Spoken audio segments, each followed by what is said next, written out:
Para decidir onde investir, ação, título, um CDB, é importante acompanhar as análises de especialistas, ler os relatórios, acompanhar o noticiário, ouvir o coração, prestar atenção no que você está sentindo. Não, pera, algo de errado não está certo aí, né?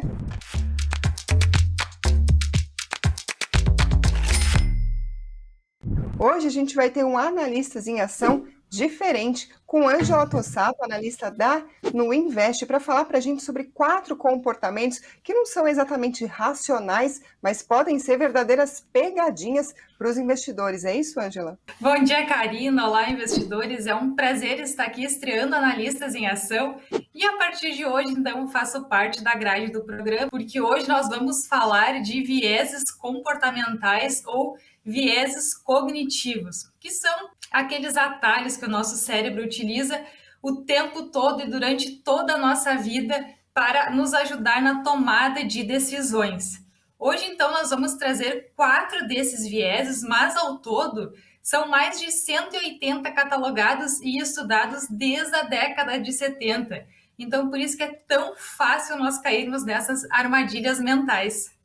Pois é, quem nunca? E falando em quem nunca, a gente vai falar aqui sobre 4 dos principais vieses, mas deixa aqui nos comentários pra gente se você já caiu em algum deles, ou mais de um. Eu, por exemplo, já caí, não vou falar em qual, dessa lista aqui que a gente vai trazer, começando pelo primeiro, então, que é o viés de grupo, que é aquele seguinte: você quer investir em algo só porque todo mundo à sua volta, as pessoas com as quais você convive, está investindo naquilo e aí você não quer ficar de fora na galera, afinal, se todo mundo está fazendo, deve estar certo. É mais ou menos isso, né, Ângela?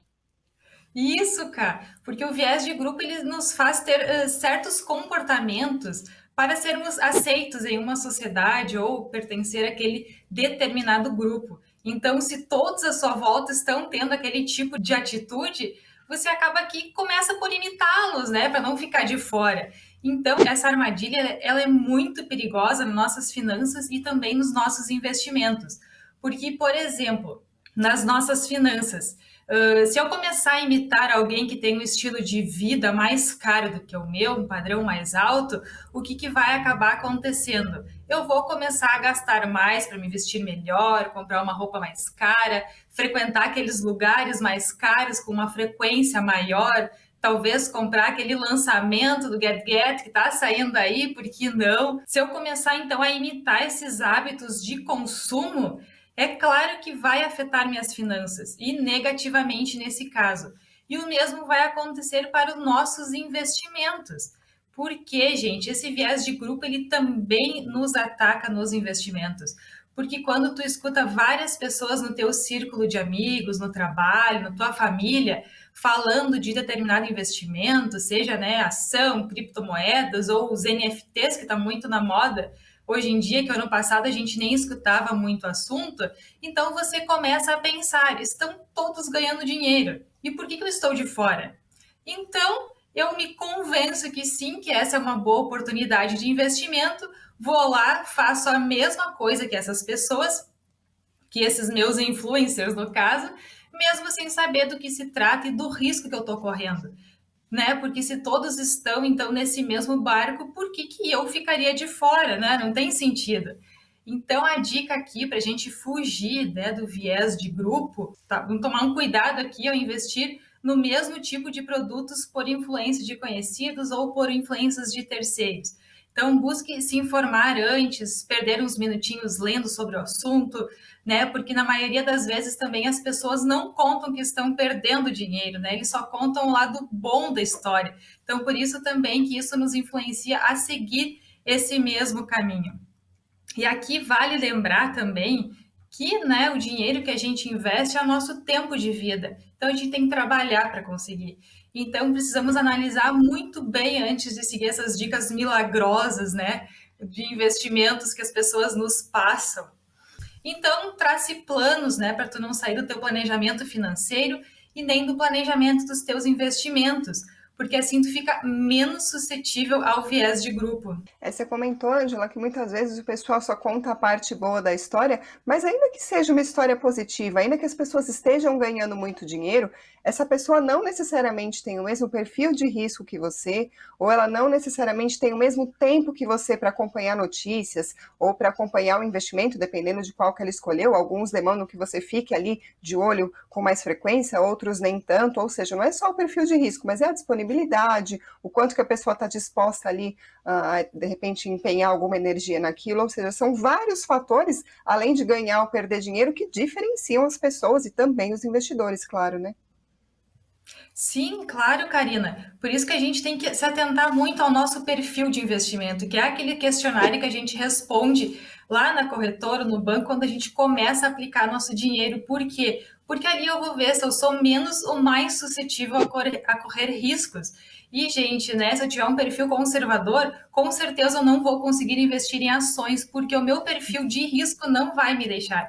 Então é super importante a gente responder com honestidade esse perfil do investidor, né? Ou é o perfil de suitability, né? Que muitas pessoas utilizam essa palavra em inglês. É isso aí. Vamos passar para o segundo tópico da nossa lista, que também é muito interessante, ainda mais nos dias de hoje, que é o seguinte: necessidade de confirmação. A gente vive bastante nos últimos tempos, que ainda mais todo mundo tem opinião sobre tudo, e aí como é que funciona? A gente não tem exatamente um debate, porque a gente tem uma tendência a ler, ouvir, a participar de conversas que tenham argumentos com os quais a gente concorda, para confirmar lá, tá vendo? Eu estava certo. Por quê? Porque a gente acaba vendo menos lados, a gente tende a olhar só aquilo que a gente já conhece, já sabe, já concorda, para confirmar a teoria que a gente tem. E aí, quando isso passa para os investimentos, dá problema, né, Ângela? Com certeza, Karina, dá problemas, porque nós sempre buscamos confirmações, que nem tu acabaste de comentar, que suportem a nossa ideologia, seja nos investimentos, na nossa vida pessoal,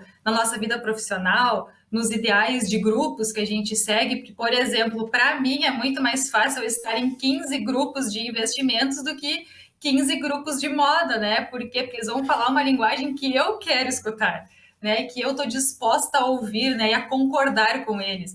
Então, esse é um viés que mais nos atrapalha do que nos ajuda, porque com o tempo o nosso subconsciente busca por pistas de nós estarmos certos. Como, por exemplo, quando eu quero comprar um carro, acho que esse é o exemplo mais clássico desse viés da confirmação. Sei lá, eu escolho um modelo da cor branca. Quando eu saio na rua, eu sempre vou ver esse modelo e várias vezes durante o dia. Então, isso é para provar assim, para vocês que o nosso subconsciente ele busca por essas pistas de nós estarmos certos. E vamos a um exemplo, então, aqui nos investimentos. Eu trouxe um exemplo da ação da Magalu, gente. Então, essa ação no ano passado, ela estava negociando a R$ 25 lá no entre o finalzinho do segundo trimestre, né? Entre metade e final do segundo trimestre, e hoje ela está em torno de uns R$ 6 ali. Então, por que esse investidor que comprou lá atrás, ele está ainda posicionado nesse papel?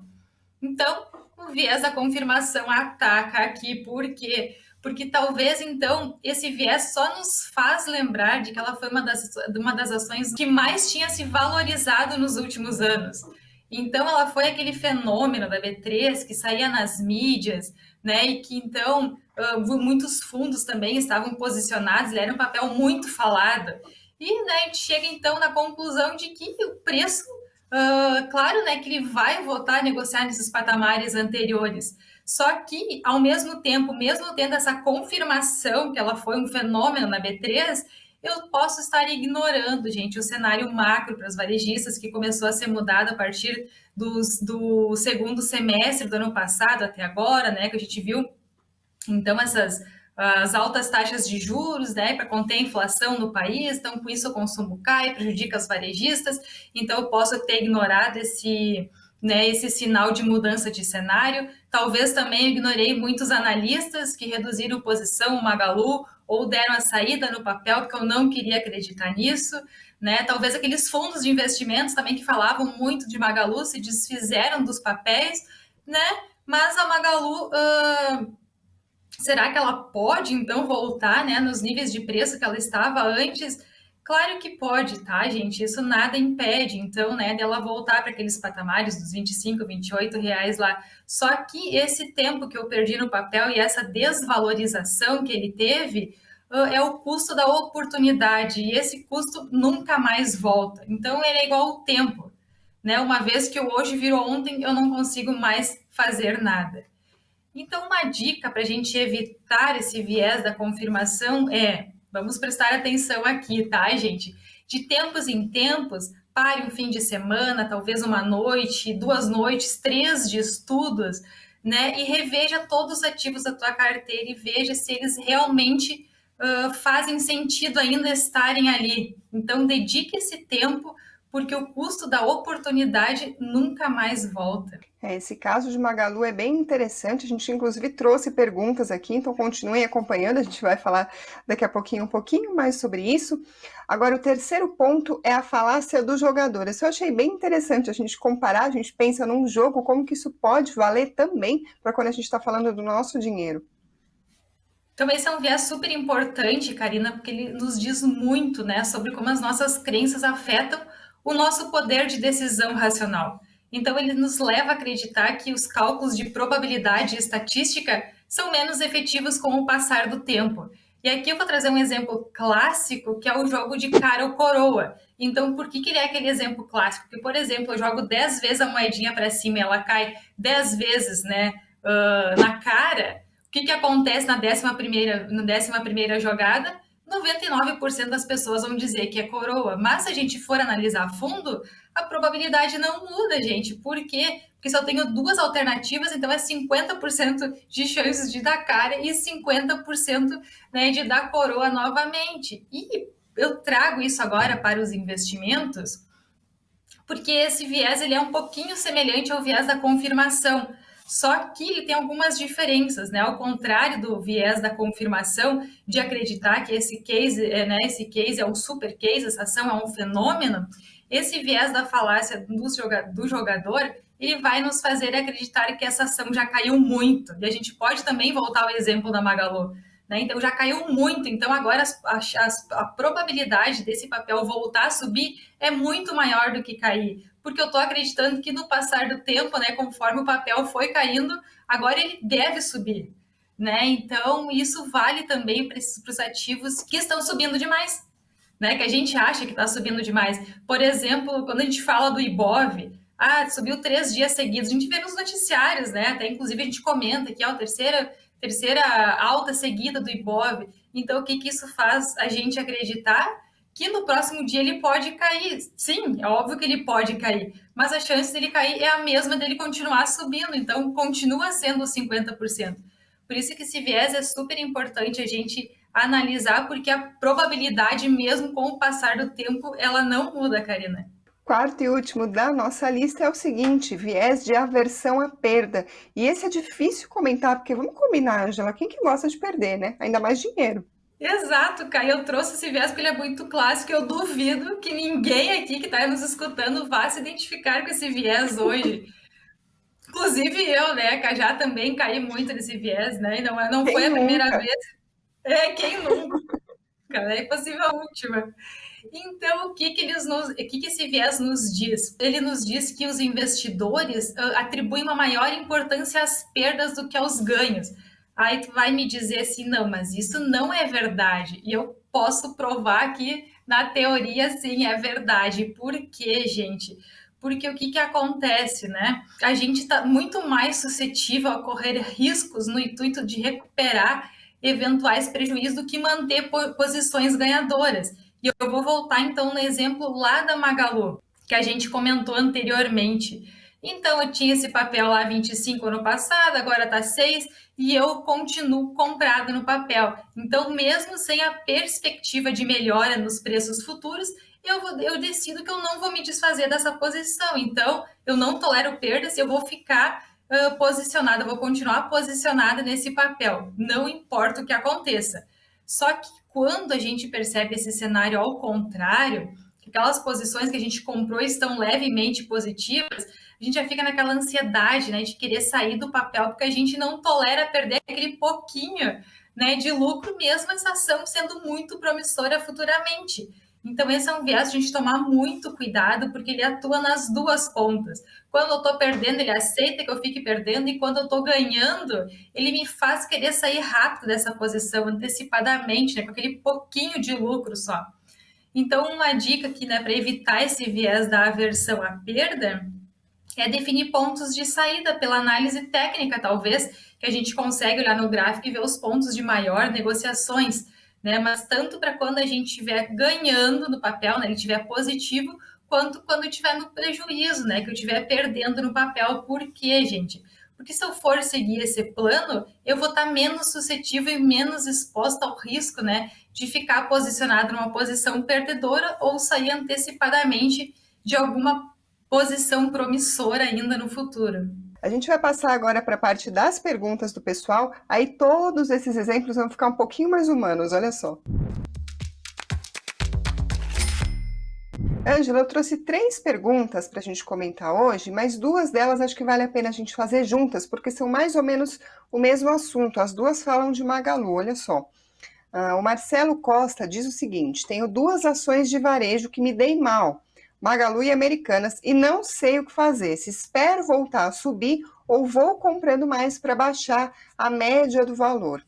E a segunda pergunta, quase sobre o mesmo assunto, é da Sandra de Paola, que diz: não suporto mais saber que tenho ações da Magalu, sem perspectiva. O que você diria para eles? Então, Kai, esse coincidentemente foi o exemplo que nós utilizamos hoje durante todo o programa, né? Porque ele é de fato um papel que ele caiu muito e vários desses vieses, eu diria todos esses 4, se aplicam às ações da Magalu. Por quê, gente? No viés de grupo eu tenho, né? Se eu tiver de fora, eu vou perder a oportunidade. Todo mundo vai ganhar, menos eu. Pelo viés da confirmação, então eu vou saber, né, que o papel era o fenômeno da B13 e vai continuar sendo, né? E pelo viés da falácia do jogador, ele já caiu muito e as chances de retomar um movimento altista é cada vez maior. E no aversão à perda, então agora que caiu, deixa ali na carteira, é aquele que eu vou deixar lá para os meus netos, talvez. Então, gente, de posse de todas as informações, de tudo que a gente já comentou hoje, o que eu sugiro para o Marcelo e para a Sandra, né? Parem, gente, né? Sentem, analisem racionalmente se vale a pena manter os papéis em carteira ainda, né? Da Magalu, ali das Americanas, que o Marcelo comentou. E se existe alguma outra oportunidade melhor para investir esse dinheiro e fazer essa rotação de ativos, gente. Só vale lembrar aqui que preço médio, né? Sabendo, né, de todos os fatores que estão impactando o varejo, eu não diria que seria uma boa alternativa para agora. É melhor parar, pensar racionalmente e tomar uma decisão. Falando sobre outro papel que também gera bastante comentário, estou falando de IRB. Eu trago um comentário da pessoa que assina como Stonewall, diz o seguinte: pertencia à torcida organizada de IRB, odiava quando alguém falava mal da empresa, vendi tudo no prejuízo, mas estou liberto. E aí, Ângela? Eu acho, cara, que esse é o sentimento que a gente sente quando tu toma uma decisão baseada no lado racional e não emocional.